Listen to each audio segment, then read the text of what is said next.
د کلدار ولسوالۍ د کرنیزو خدمتونو امیر د ملي ټلویزیون له خبریال سره د خبرو پر مهال وویل چې دوی د ټولنیزو ستونزو د حل او د بزګرانو لپاره د غوره خدمتونو په موخه له یو شمېر همکارو بنسټونو سره په 1300 تنو بزګرانو باندې کیمیاوي سرې او اصلاح شوي تخمونه ویشلي او دغه راز په 1500 تنو باندې د کرنې ادارې له لوري منل شوي کرنیز تخمونه ویشلي دي.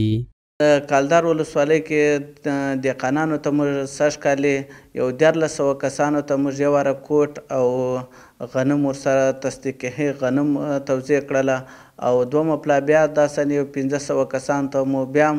تصدیقي غنم او کوټ ورته توزیع کړي دي. نوموړي دغه راز وویل چې د ځایي مسؤلینو په همکارۍ هڅه کوي څو د بزګرانو د محصولاتو لپاره یو معیاري مارکیټ جوړ کړي چې دمګړۍ د جوړولو چارې 90% پرمختللي دي او ډېر ژر به ګټې اخیستنې ته وسپارل شي.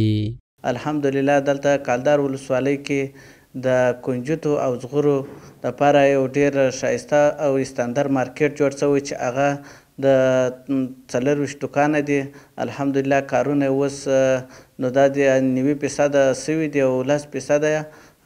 پاته دي. کلدار د بلخ ولایت یو له سرحدي ولسوالیو څخه ده چې ډیری خلک یې په کرنه بوخت دي چې په دې وروستیو کې د آمو سیند لوړو څپو په دې برخه کې دوی له ګڼو ستونزو سره مخ کړي دي.